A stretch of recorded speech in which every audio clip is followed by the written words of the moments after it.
끝으로 나의 형제들아, 주 안에서 기뻐하라. 너에게 같은 말을 쓰는 것이 내게는 수고로움이 없고 너에게는 안전하니라. 개들을 삼가고 행악하는 자들을 삼가고 몸을 상해하는 일들을 삼가라. 하나님의 성령으로 봉사하며 그리스도 예수로 자랑하고 육체를 신뢰하지 아니하는 우리가 곧 할례 바라. 그러나 나도 육체를 신뢰할 만하며 만일 누구든지 다른 이가 육체를 신뢰할 것이 있는 줄로 생각하면 나는 더욱 그러하리니 나는 8일 만에 할례를 받고 이스라엘 족속이요 베냐민 지파요 히브리인 중에 히브리인이요 율법으로는 바리새인이요 열심으로는 교회를 박해하고 율법의 의로는 흠이 없는 자라. 그러나 무엇이든지 내게 유익하던 것을 내가 그리스도를 위하여 다 해로 여길 뿐더러 또한 모든 것을 해로 여김은 내 주 그리스도 예수를 아는 지식이 가장 고상하기 때문이라. 내가 그를 위하여 모든 것을 잃어버리고 배설물로 여김은 그리스도를 얻고 그 안에서 발견되려 함이니 내가 가진 의는 율법에서 난 것이 아니요 오직 그리스도를 믿음으로 말미암은 것이니 곧 믿음으로 하나님께로부터 난 의라. 내가 그리스도와 그 부활의 권능과 그 고난의 참여함을 알고자 하여 그의 죽으심을 본받아 어떻게 해서든지 죽은 자 가운데서 부활에 이르려 하노니 내가 이미 얻었다 함도 아니요 온전히 이루었다 함도 아니라 오직 내가 그리스도 예수께 잡힌 바 된 그것을 잡으려고 달려가노라. 형제들아, 나는 아직 내가 잡은 줄로 여기지 아니하고 오직 한 일, 즉 뒤에 있는 것은 잊어버리고 앞에 있는 것을 잡으려고 표대를 향하여 그리스도 예수 안에서 하나님이 위에서 부르신 부르심의 상을 위하여 달려가노라. 그러므로 누구든지 우리 온전히 이룬 자들은 이렇게 생각할지니 만일 어떤 일에 너희가 달리 생각하면 하나님이 이것도 너희에게 나타내시리라. 오직 우리가 어디까지 이르렀든지 그대로 행할 것이라. 하나님의 말씀입니다. 하나님께 감사합니다. 결국 이제 그 삶을 살아갈 때 인생에 고난과 슬픔이 있고 또 그 결국 인생을 살아갈 모든 힘 또 위로와 소망을 도대체 어디서 둘까? 무엇으로 살아갈까? 어떤 가치에 따라 살면 다른 모든 것들이 나름대로의 가치가 있지만 그걸 전부로 지배할 수 있는 그런 가치는 무엇일까? 오늘 본문에서 사도 바울을 통해서 자신의 고백이 우리에게 주어지고 있는 것이 있습니다. 그것은 뭐냐면 하늘이 그리스도 예수 안에서 하나님이 위에서 부르신 부르심의 상을 위하여 달려가는 것, 부름의 상을 바라보고 달려가는 것이죠.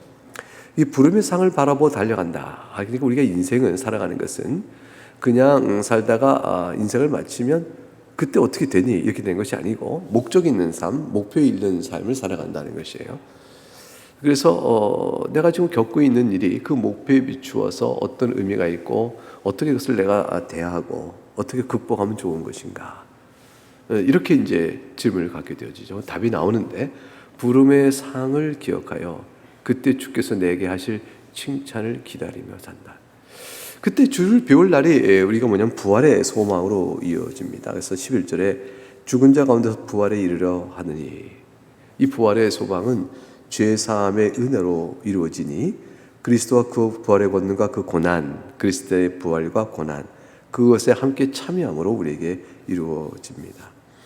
예수 그리스도를 구절해 보니까 그리스도를 믿음으로 말미암는 것이라. 내가 가진 의는 율법에서 난 것이 아니요 그리스도를 믿음으로 말미암은 것이다. 믿음은 하나님께로부터 나는 의다. 그래서 그리스도의 고난과 그의 의로 말미암아 나에게 주어진 의는 8절에 이것보다 고상한 것이 없고 다른 모든 것들은 그 어떤 것도 배설물에 불과하다 이렇게 되어 있습니다. 그러니까 한 인생 속에서 그리스도를 향하여 하나님께서 그리스도 안에서 우리를 부르신 부름의 상을 바라보며 부활의 참여를 바라보고 그 나를 향해 살아가는 인생이었습니다 하고 설명될 수 있는 일이 많으면 많을수록 그 인생은 값지고요, 또 의미 있고요, 또 주 앞에 이를 때에 담대하고요, 또 주께서 베푸신 그 사랑에 대한 감사로 주 앞에 올릴 찬송이 간증이 많고요, 그걸 토대로 주께서 우리를 또 위로하신 칭찬이 많게 되어집니다.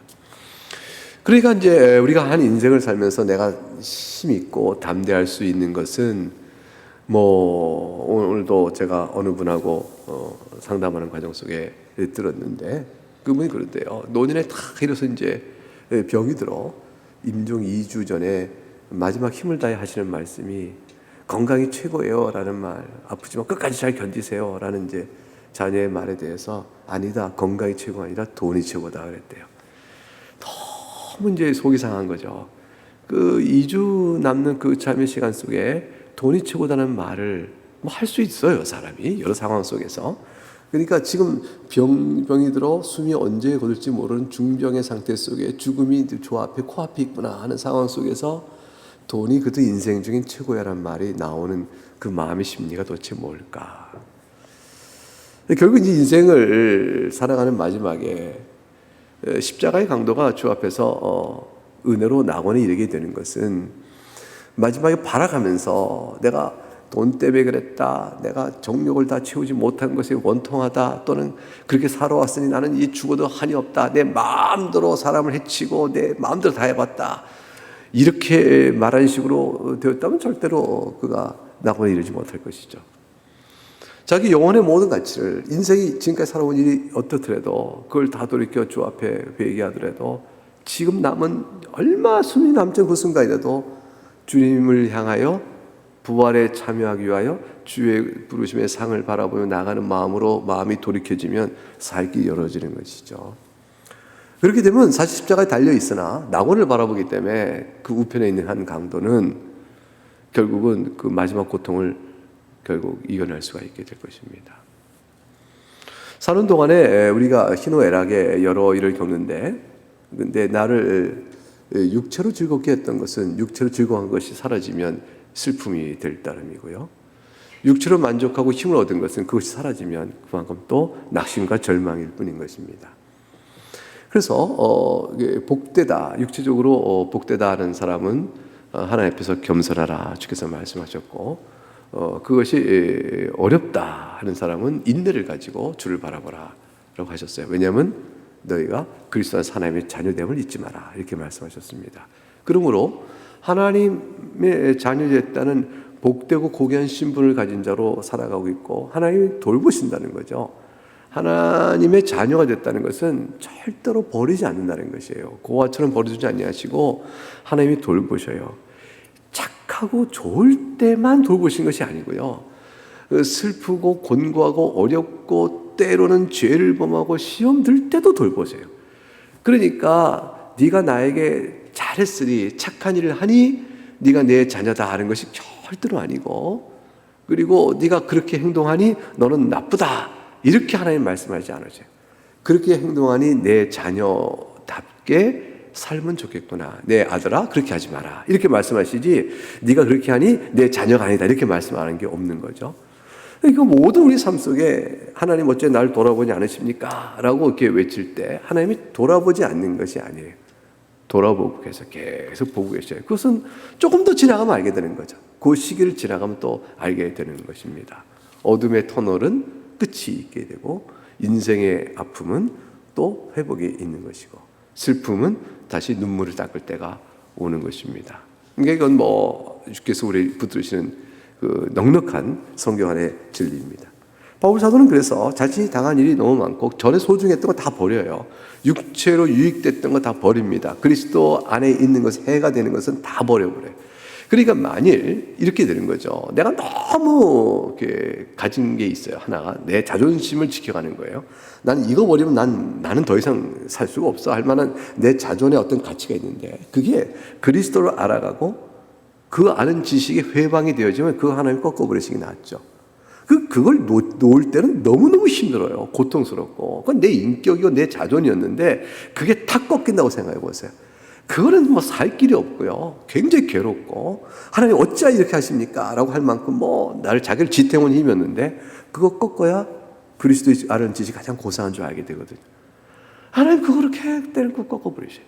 근데 그것은 고난의 삶인 것 같으나 사실은 유익된 것이죠.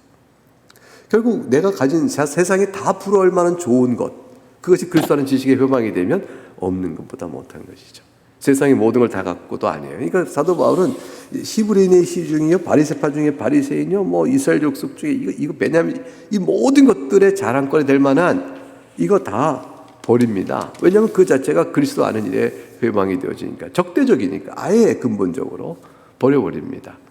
가지고 움켜쥐고, 우리 지난주에 어린이 설교할 때 원숭이가 그냥 카카오 그 통 안에서 있는 오렌지에 휩쓸려서 그걸 손 집어넣고 꽉 잡고 안 놓고 살려고 하니 죽는 거예요. 그 놓으면 손이 빠져나 살 수 있게 되는 것이죠. 놓을 것은 놔야 하는 것이죠. 그렇게 되어지면 쥐고 있는 지식이건 권력이건 욕심이건 정력이건 어떤 것이 놓을 거는 놓을 줄 아는 지식이 있어야 되어진다. 그것은 모르면 대체가 있는 거예요. 대체. 놓는 것 대신에 주어지는 것. 그건 뭐냐면 그리스도 아는 지식이에요. 주와 살아가는 기쁨이고 그 안에서 인생이 재해석되어집니다. 놓고 보니까 정말 잘 놨네. 정말 잘 됐어. 고난인데 고난받는 게 내게 도리어 유익이 되었다. 이렇게 되는 거죠. 그래서 부한 것만을 그 자체를 자랑하지 않습니다. 잘된 세상적으로 잘된 것 그 자체만을 자랑하지 않아요. 그것은 너무 감사하고 기쁜 일이지만 그것을 받을 때의 마음에 겸손함이 있어요. 왜냐하면 내게 이것을 주심은 나로 하여금 주의 뜻 안에서 교만치 않고 도리어 주를 위하여 어떻게 살아야 될까 숙제를 가르쳐주신 거란 말이죠. 그러니까 내가 세상에 움켜진 게 있으면 숙제 같이 오는 걸 잊지 말아야 돼요. 이거 어떻게 살아야 될까? 이 생각을 잊지 말아야 되죠. 그럴 경우에 자신의 연약함을 보게 되어집니다. 그러니까 준 것을 자랑만 하고 사람과 비교하여 우쭐대면 어떻게 써야지, 어떻게 주의 영광을 해야 되지를 관점이 온전치 못하면 교만해지는 거니까 그것을 주를 위해 어떻게 해야 될지 그걸 바라보게 되면 자기 마음속에 주의 뜻 가운데 온전히 주신 것을 쓰지 못하고 있는 자신의 악함과 그 죄성을 보게 되죠. 그러면은 그 무게감 앞에서 주여 이 모든 것들을 내게 주셨으나 이것이 주 앞에 온전케 되길 위하여 내가 엎드리며 저 자신을 빚어주시길 원하나이다 라고 주님께 가까이는 마음이 되어집니다. 그러면 그것을 아름답게 선히 쓸 수 있는 힘이 되어지고 주를 친송할 수 있게 되어지죠. 그러니까 강한 자나 약한 자나 다 주 앞에서는 각기 한 가지 목표 안에서 인생이 해석되어지면 힘을 얻어가야 되는 겁니다. 그것이 그리스도 안에서 위에서 부르신 부름의 상, 하나님께 부르신 부름의 상입니다. 그와 함께 더불어 부활의 영광이 있다. 그날에 받을 칭찬을 바라보며 지금 인생은 그 뜻 가운데 살아가는 것이다 생각하고 하나님 나라가 내 안에서 지금 이루어지길 바라는 마음으로 찬송하며 어떠한 상황이든지 감당할 수 있어야 하는 것이죠. 그것이 주께서 우리에게 주신 위로의 말씀입니다.